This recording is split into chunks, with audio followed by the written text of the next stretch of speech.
উপন্যাস আমি পদ্মচা, পর্ব 11। একটা ইঞ্জিন ট্রলারে শব্দ পাওয়া যায়। চারজন চকিতে সেদিকে তাকায়। ট্রলারে একজন লোক আর একজন ট্রলারের ভেতর থেকে সাদা কাপড়ে মোড়ানো কিছু একটা নিয়ে বেরিয়ে আসে। আবছা আলোয় সাদা কাপড়ে মোড়ানো বস্তুটি দেখে পূর্ণার পিঠে চমকে উঠল। মানুষ মরার পর সাদা কাপড়ে যেভাবে মোড়ানো হয় ঠিক তেমন। পরপরই লোক দুটি মোড়ানো বস্তুটি ছুঁড়ে ফেললো পানিতে। মোর্শেদ চেঁচিয়ে ওঠেন, কে রে? লোক দুটি তাকায় বোধ হয়। এরপর দ্রুত ট্রলারের ভেতরে চলে যায়। মোর্শেদ বৈঠা দ্রুত চালিয়েও ধরতে পারল না। ট্রলারটি চোখের সামনে অদৃশ্য হয়ে গেল। যেখানে সাদা কাপড়ে মোড়ানো বস্তুটি ফেলা হয়েছে সেখানে মোর্শেদের নৌকোটি পৌঁছতেই হুট করে পদ্মচা ঝাঁপিয়ে পড়ে পানিতে। হেমলতা আকস্মিক ঘটনায় চমকে যান। আতঙ্ক নিয়ে দেখেন, পদ্ম! পদ্মচার দেখা নেই।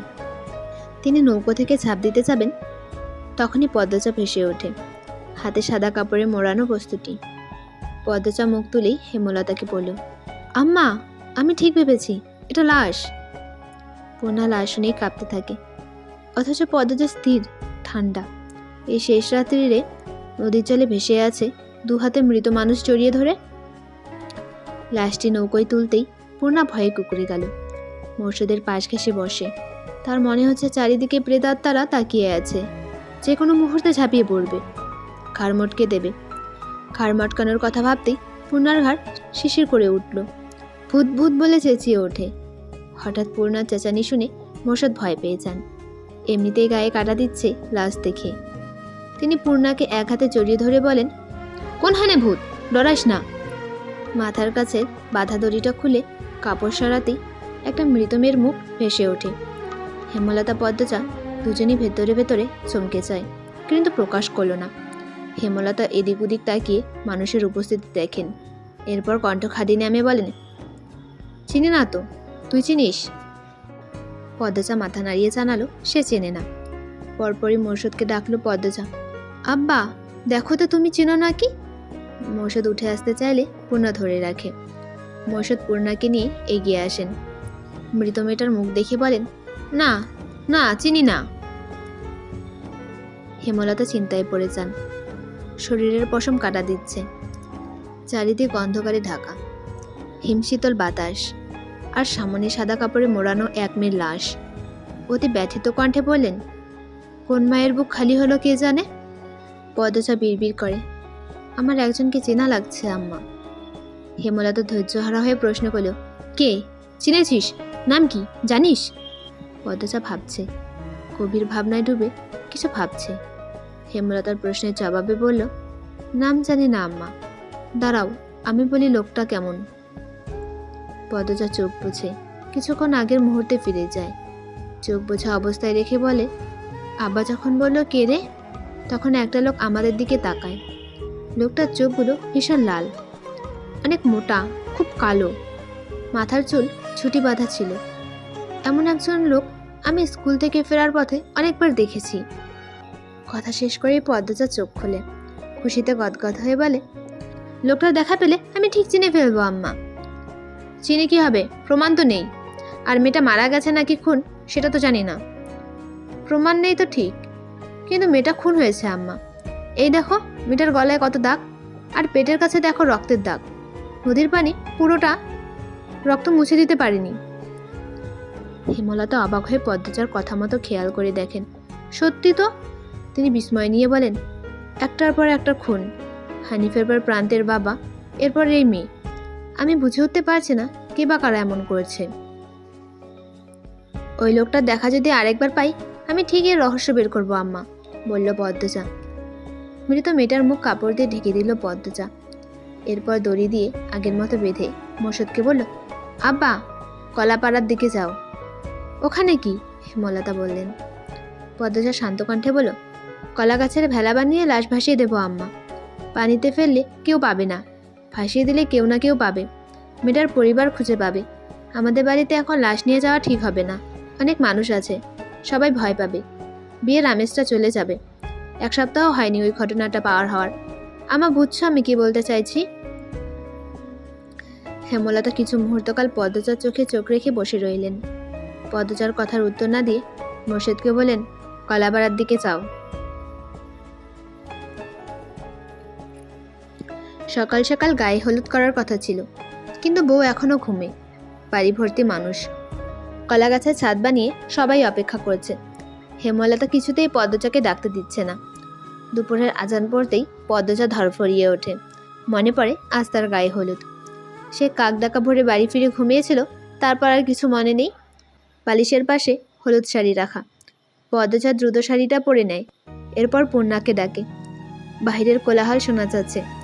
পদ্মজা দরজা খুলতেই 9 বছর বয়সী একটা মেয়ে চেঁচিয়ে বাইরে খবর দিল, পদ্ম আবার ঘুম ভাঙছে। হানি উঠোন থেকে পদ্মজার ঘরের সামনে আসেন। হেমলতা রান্নাঘরের সামনে বসে মুরগি কাটছিলেন। হানি হেমলতাকে শ্লেষাতাঙ্ক কণ্ঠে বলেন, এবার নিয়ে যেতে পারি তোর চাঁদরে? যাও, বললেন হেমলতা। হানি মঞ্জুরা সম্পর্কে ভাবি হয়, এমন আরও দুজন পদ্মজাকে নিয়ে ঘর থেকে বের হয়। গায়ে হলুদের স্থান বাড়ির পেছনে। মোর্শেদ এসে পদ আটকান।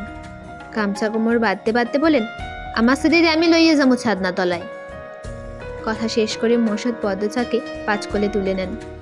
হানি চেঁচিয়ে উঠে বলেন, আরে মিয়া করেন কি? দুলা ভাইরা কোলে নেয় তো। বাপ নিলে বিয়ে অশুদ্ধ হইয়া যাইব না। মোর্শেদ বাইরে পা রাখেন। পদ্মজা লজ্জায় শাড়ির আঁচল দিয়ে মুখ ঢেকে ফেলে। অজানা অনুভূতিতে হাত পা কাঁপছে। মানুষের উচ্ছ্বাস দ্বিগুণ বেড়ে যায়। প্রেমাপ্রান্ত খুশিতে লাফাচ্ছে। একজন আরেকজনকে রং দিয়ে মাখিয়ে দিচ্ছে। কলা গাছের ছাদের নিচে খাটের ছোট চৌকিতে পদ্মজাকে দাঁড় করিয়ে দেন মোর্শেদ। সামনে 7টা বদনা, 10টা কলসি ভর্তি পানি। একটা খোলায় দুব্বা, ধান, হলুদ বাটা, হলুদ শাড়ি, ব্লাউজ, তোয়ালে, সাবান। কাছে কোথাও একদল নেচে নেচে গীত গাইছে। ছেলেমেয়েরা একজন আরেকজনকে জোর করে ধরে হলুদ মাখিয়ে দিচ্ছে। পদ্মজার জন্য রাখা হলুদ অনেকেই নিতে চাইছে, হানির জন্য পারছে না। হানি পাহারাদার হয়ে দাঁড়িয়ে আছেন। হানির ছেলে অনন্ত এসে হলুদ চাইলে হানি মার দিবে বলে তাড়িয়ে দিলেন। হেমলতা এসে ভিড় কমিয়ে দেন। চারিদিকে পর্দা দিয়ে ঘিরে দেন। এরপর 6-7 জন মহিলাকে নিয়ে হলুদের গোসল শেষ করেন। এর জন্য অনেক তর্ক বিতর্ক হয়েছে। গায়ে হলুদ করতে হয় সবাইকে নিয়ে, সবার সামনে, আনন্দ করতে করতে। হেমলতা কেন শুধুমাত্র 6-7 জন নিয়ে করেছেন? হেমলতা তার জবাব দিলেন না। অবুঝদের সাথে তর্ক করে লাভ নেই। গোসল শেষ করে মসলিন কাপড়ের হলুদ শাড়ি পরানো হয় পদ্মজাকে। কানের কাছে মঞ্জুরা গুনগুন করে কাঁদছেন। পদ্মজা শুনতে ভালো লাগছে না। বিয়ে হলে নাকি 1 সপ্তাহ আগে থেকে কান্নাকাটি শুরু হয়। গায়ে হলুদের দিন আত্মীয়রা কাদায় গড়াগড়ি করে কাঁদে, অথচ পদ্মজা হেমলতা শান্ত। পদ্মজাকে গায়ে হলুদের খাবার দেওয়া হয়, বিশাল এক থালা। তাতে অনেক রকমের পিঠা, আস্ত একটা মুরগি, পোলাও, শাক। পদ্মজা খাওয়ার আগে অন্যরা কেড়ে নিয়ে যায় সব। ভিড় কমতেই হেমলতা আলাদা করে প্লেটে করে ভাত আর হাঁসের মাংস নিয়ে আসেন। নিজ হাতে খাইয়ে দেন। খাওয়ার মাঝে পদ্মজার মনে পড়ে মঞ্জুরা তখন বলেছিলেন, বিয়ের পর মেয়েরা পর হয়ে যায়, মা বাবা পর হয়ে যায়, স্বামী আর স্বামীর বাড়ি সব। মা বাপের সাথে দেখা করতেও তাদের অনুমতি লাগবে। পদ্মজা হেমলতার দিকে তাকিয়ে ভাত চিবোয়। হেমলতা খেয়াল করেন পদ্মজা তার দিকে হাঁ করে তাকিয়ে আছে। চোখের পলকই ফেলছে না, চোখে জল চিকচিক করছে। তিনি পদ্মজাকে বলেন, খাওয়ার সময় কাঁদতে নেই। পদ্মজা ফোপাতে থাকলো। ফোপাতে ফোপাতে খাবার শেষ করে। চোখের জলে মুখ ভিজে একাকার। হেমলতা ঘরের বাইরে এসে হাতের উল্টো পাশ দিয়ে চোখের জল মোছেন। কী যে যন্ত্রণা হচ্ছে বুকে। কাঁদতে পারলে বোধহয় ভালো হতো, কিন্তু কাঁদার সময় কোথায়? সবার সামনে যে তিনি আর কাঁদতে পারেন না। ভিড় কমলে কাঁদবেন, অনেক কাঁদবেন, জীবনের শেষবারের মতো কাঁদবেন। এরপর আর কখনো কাঁদবেন না, কোনোদিনও না। পদ্মজার 2 হাতে কাছের মেহেন্দি লাগানো হচ্ছে। উঠোনে বড় চৌকি রেখে চারিদিকে রঙিন পর্দা টাকানো হয়েছে। কাগজের ফুল মাথার ওপর ঝোলানো। চারিদিকে ঘিরে মেয়েরা। সামনের খালি জায়গায় চলছে নাচ। তখন উপস্থিত হয় হাওলাদার পরিবার, লাবণ্য, রানী এবং তাদের আত্মীয়। সাথে নিয়ে এসেছে বউয়ের বেনারসি গহনা। হানি ছুটে এসে সবার আপ্যায়নের ব্যবস্থা করেন। শেষে বাড়িতে ঢুকে আমির। বিয়ের আগের দিন রাতে বরের আগমনে সবাই খুব হাসলো। কেউ কেউ বলল, এত সুন্দর বউ দূরে রাখার আর তর্স হয়েছে না, তাই চলে এসেছে। আমি সেসবে পাত্তা দিল না, সোজা হেমলতার কাছে গেল। গিয়ে বলল, আম্মা, পদ্মজার সাথে একটু কথা বলতে চাই। আমিরের অপকট অনুরোধ। হেমলতা ভীষণ অবাক হয়ে তাকিয়ে থাকেন আমিরের দিকে। এমন ছেলে তিনি দুটো দেখেননি। আমির আবার বলল, বেশিক্ষণ না, একটু সময়। আমিরের কণ্ঠ পরিষ্কার, অথচ মাথা নিচু। পরিবারের ভালো শিক্ষাই পেয়েছে, তবে লাজ লজ্জা একদম নেই।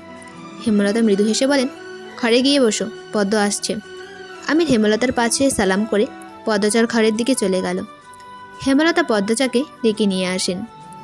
বলেন, আমির কথা বলতে চায়, ব্যাপারটা লোকচক্ষুকর, কিন্তু না তো করা চায় না। কোনো বিশেষ দরকার হয়তো। পদ্মচা ঘরের সামনে এসে থমকে দাঁড়ায়, পেছন ফিরে তাকায়। হেমলতা ইশারায় যেতে বলেন।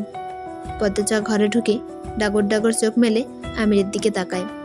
আমিরকে খুব ক্লান্ত দেখাচ্ছে, মনে হচ্ছে কিছু নিয়ে খুব চিন্তিত। আমির পদ্মচাকে দেখেই হাসলো, বলল, বসো। পদ্মচা বিছানার এক পাশে বসে, অন্য পাশে বসে আমির। প্রশ্ন করে, পদ্মচা, যা প্রশ্ন করি সত্যি বলবে? পদ্মচা ধীর কণ্ঠে বলল, আমি মিথ্যে বলি না। আমির অসহায়ের মতো বলল, তুমি এই বিয়েতে মন থেকে রাজি তো পদ্ম? পদ্ম চৌকিতে তাকালো, আবার চোখ সরিয়ে নিল। বলল, আম্মা যখন যা করেছেন তাই আমি মন থেকে মেনে নিতে পেরেছি। আমির আবার প্রশ্ন করলো, লিখন সাহা তো তোমাকে পছন্দ করে। জানি, আর আপনিও জানেন, সেটাও জানি। আমি আমাদের বিয়ে ঠিক হওয়ার পর জেনেছি। তুমি মনে কিছু নিও না। বলতে চাইছি, যদি তোমার আমাকে অপছন্দ হয় আর লিখন সাহাকে পছন্দ করে থাকো, বলতে পারো, আমি বিয়ে ভেঙে দেব। পদ্মচা অপমানে থমথম হয়ে উঠল, গম্ভীর স্বরে বলো, অবিশ্বাস থাকলে বিয়ে না হওয়াই ভালো, আপনি ভেঙে দিতে পারেন। আমিরের চোখ কোটর থেকে বেরিয়ে আসতে চাইল। পদ্মচা এত কথা বলতে পারে ভাবতেও পারেনি। আমির ইতস্তত করে বলল, আমার কোনো অবিশ্বাস নেই। তোমার মানে কেউ না থাকলে বিয়ে আমার সাথেই হবে, আর কারোর সাথে হতে দেব না। পদ্মচা কিছু বলল না। উঠে যেতে চাইলে আমির বলল, একবার হাত ধরা যাবে? আগামীকাল থেকে হাত ধরে দিনরাত বসে থাকেন, বলল পদ্মচা, সাথে হাসলেও। আমির তা খেয়াল করে বলল, সুবহান আল্লাহ। বিয়ের অনুষ্ঠান শুরু হয়েছে অনেকক্ষণ। পদ্মচা বধূ সেজে বসে আছে। দুই পাশে বসে আছে পূর্ণা ও প্রেমা, কাছে বিয়ে পড়াচ্ছেন। অনেকক্ষণ ধরে পদ্মচাকে কুবুল বলতে বলছেন। পদ্মচা কিছুতেই বলছে না। সে নিজ মনে হেমলতাকে খুঁজছে। বউ কুবুল বলছে না শুনে অনেকে ভিড় জমিয়েছে। হেমলতা ভিড় ভেঙে ঘরে ঢুকেন।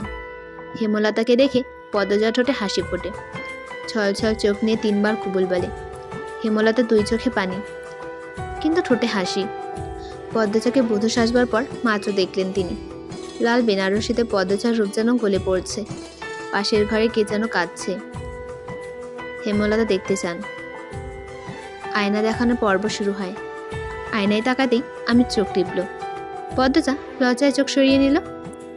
আমি সবার চোখে আড়ালে পদ্মচার এক হাত খপ করে ধরে ফেলল। পদ্মচা কেঁপে ওঠে ভয়। আমির ফিসফিস করে বলল, এই যে ধরলাম, মৃত্যুর আগে ছাড়ছি না।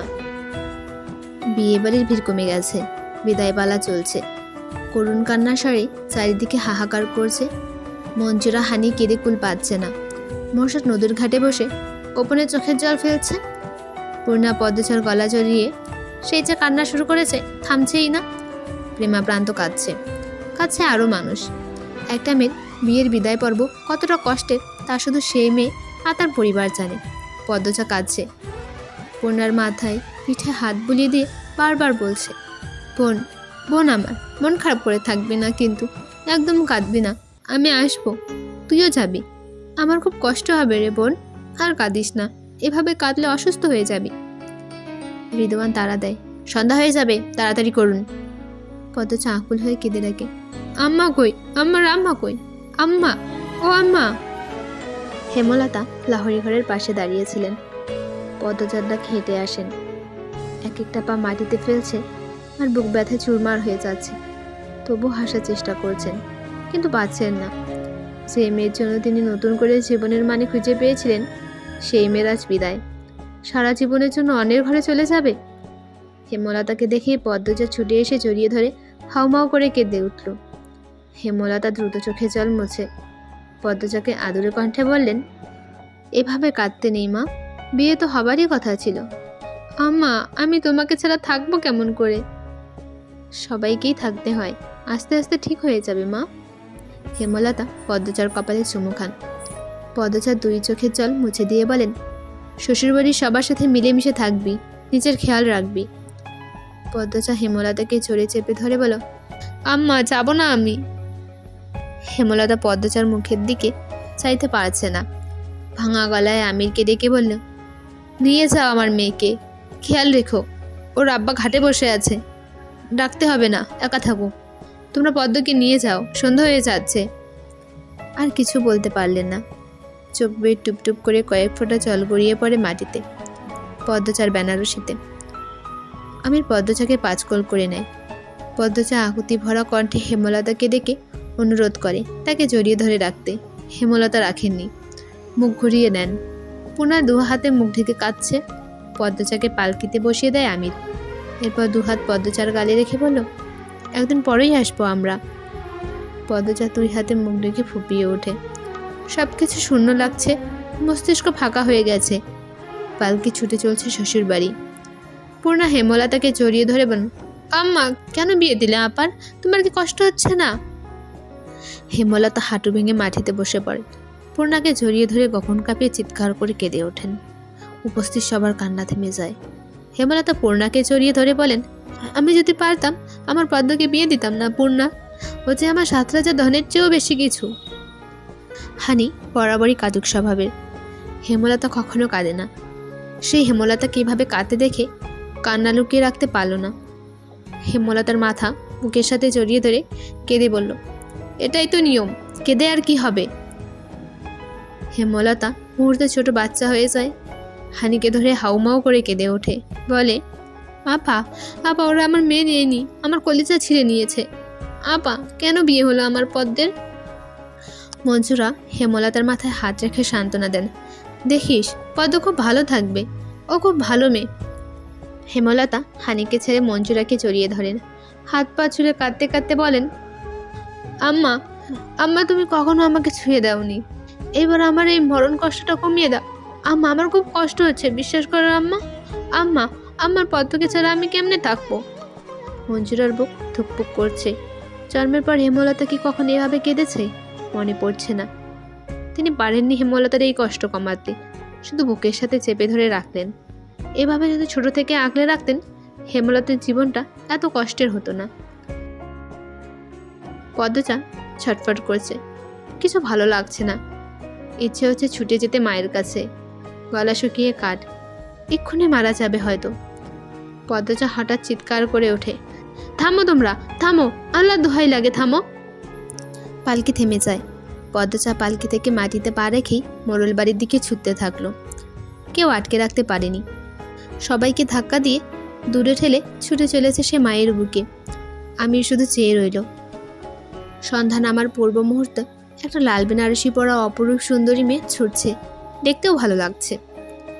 পদ্মচার কণ্ঠে আম্মা ডাকতে হেমলতার অস্তিত্ব মারিয়ে দিয়ে গেল। হেমলতা থমকে গিয়ে তাকান। উঠে দাঁড়াতে প্রস্তুত হতেই পদ্মচা ঝাঁপিয়ে পড়ে হেমলতার বুকে। হেমলতা টাল সামলাতে না পেরে আবার মাটিতে বসে পড়েন। পদ্মচা নিরবচ্ছিন্ন কাঁদতে থাকলো। হেমলতা সীমাহীন আশ্চর্য হয়ে কথা বলার শক্তি হারিয়ে ফেলেন। নির্বাক স্তব্ধ থেকে পদ্মচার কান্না অনুভব করেন। কান্নার দমকে পদ্মচার শরীর ঝাঁকি দিচ্ছে বারংবার। পূর্ণা পদ্মচাকে পেছন থেকে জড়িয়ে ধরে বলো, আর যাবা না আপা। পদ্মচা অনুরোধ স্বরে হেমলতাকে বলল, আম্মা, আমি যাব না।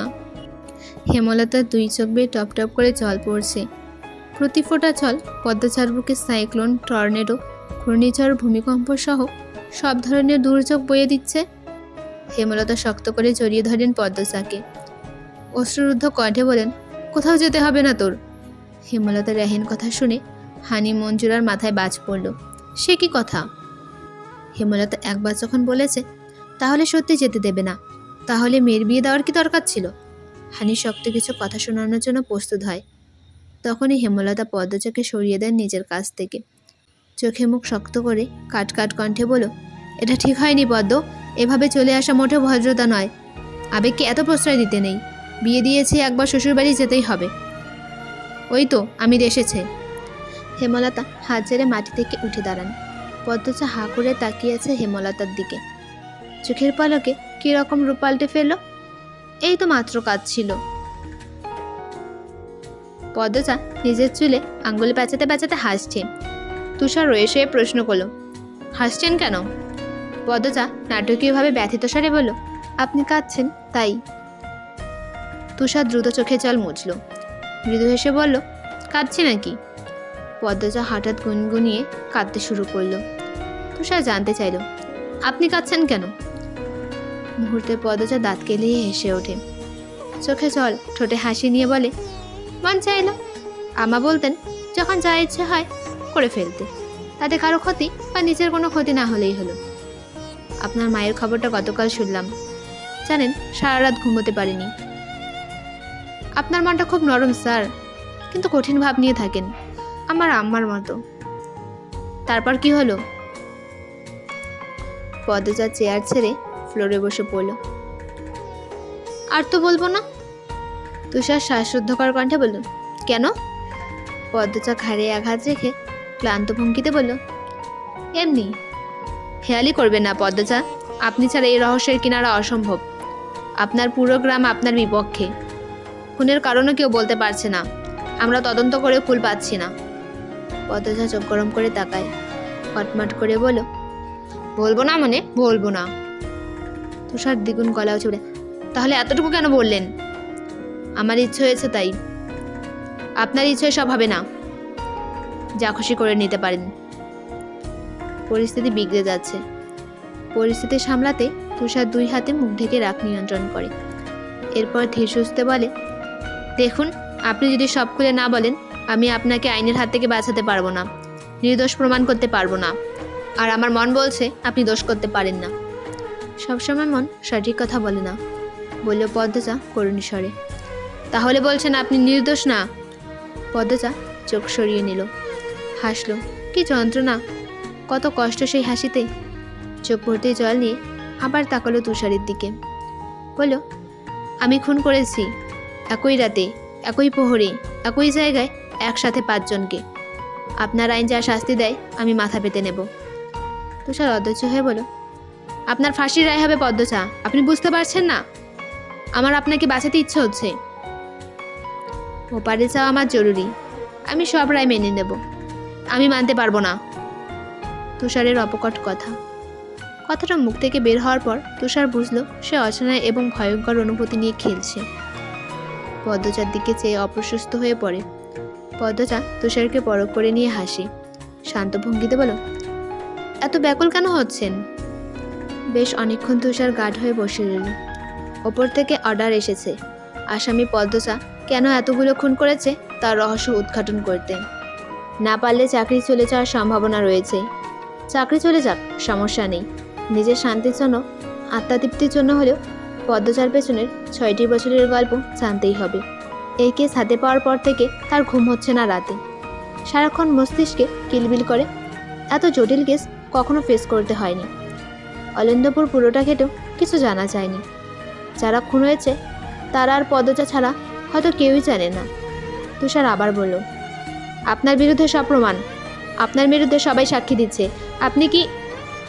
কথার মাঝপথে তুষারকে থামিয়ে দিয়ে পদ্মজা বলল, খুনগুলো তো সত্যি আমি করেছি, তাহলে প্রমাণ আমার বিরুদ্ধেই তো থাকবে।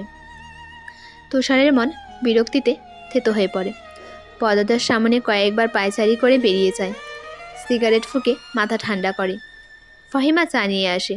তুষার বলল, মেয়েটাকে তোমার অপরাধী মনে হয়? আমি কিছু ভাবতে পারছি না স্যার। মেয়েটাকে দেখলে আমার হাত পা অবশ হয়ে পড়ে। এত মেরেছি শুরুতে, কিছুতেই টু শব্দ করেনি। এরপর থেকে আমি রাতে ভয়ঙ্কর স্বপ্ন দেখি। পৃথিবীটা রহস্যে ঘেরা ফাহিমা। একজন নারী 5-6 জনকে কীভাবে খুন করতে পারে, আবার একসাথে? সে সাহস কী করে পেল? সেটা আমিও ভাবছি স্যার। কীভাবে খুন করেছে সেটা ধারণা করা যাচ্ছে, কিন্তু এত সাহস, ধৈর্য কীভাবে কোনো নারীর থাকতে পারে? নারীরা চাইলে সব পারে, কথাটা শুনে এসেছি, এবার সচক্ষে দেখছি। কত আসামি পায়ে পড়ে জীবন ভিক্ষা চেয়েছে, কিছুতেই মন গলেনি। মন কাঁদেনি। এই মেয়েটা জীবন চায় না, তবুও আমার ইচ্ছে হচ্ছে জীবন দিতে, নির্দোষ প্রমাণ করে বাঁচাতে। ফাহিমা চকিতে তাকালো তুষারের দিকে। তুষার সবসময় হ্যাঁ হো, এর বাইরে কিছুই বলে না। খুব কঠিন কাঠখোটা একটা মানুষ, অনুভূতি বলতে নেই। তার মুখে এত কথাবার্তা শুনে অবাক হচ্ছে ফাহিমা। পরিস্থিতি হাতের বাইরে স্যার। পদ্মজা ফাঁসি দেখার জন্য দেশ উতলা হয়ে আছে। কেন এমন হচ্ছে ফাহিমা? আজ যদি হেমলতা উপস্থিত থাকতেন গল্পটা অন্যরকম হতো স্যার। তুষার আবার ফিরে আসে, পদ্মজার সামনে চেয়ারে বসে ধীর কণ্ঠে বলে, আজই শেষ দিন, এরপর আর আমাদের সাক্ষাৎ হবে না। পদ্মজা চকিতে তাকালো, দ্রুত তুষারের পায়ের কাছে এসে বসলো। বলো, আপনার আম্মা আপনাকে বিয়ে করতে চাপ দেয় তাই না? আপনি কি করে জানলেন? সেদিন দেখলাম ফোনে কাউকে আম্মা ডেকে রেগে বলেছিলেন বিয়ে করব না। আমি তো অনেক দূরে দাঁড়িয়ে কথা বলছিলাম। আপনার শ্রবণ শক্তি তো প্রখর। তুষার বলো, এরপর থামলো, লম্বা করে নিঃশ্বাস নিয়ে আবার বলো, আপনার মা বিশ্বাসঘাতকতা কি কথা লুকিয়ে করেছেন? আপনি জানলেন কি করে? কিছু তথ্য পেয়েছি গতকাল। এটুকুর জন্য বিশ্বাসঘাতক অপবাদ দিতে পারেন না। উনি আপনার ভালোর জন্যই। পদ্মজা চুপ থেকে হুট করে ফোঁস করে জ্বলে উঠে বলো, আপনি বুঝবেন না আমার কষ্ট। আমার না পাওয়া দামি সময়টাকে আমি কতবার মনে করে বুক ভাসিয়ে কেঁদেছি, বুঝবেন না আপনি। পদ্মজা কাঁদতে কাঁদতে বলল, পরপরই হেসে আবার করুণ স্বরে কান্না শুরু করলো। গা কাঁপিয়ে তোলার মতো কান্না, মনে হয় কোনো অশরীর কাঁদছে। কি বিশ্রী ভয়ঙ্কর সে কান্নার ছন্দ।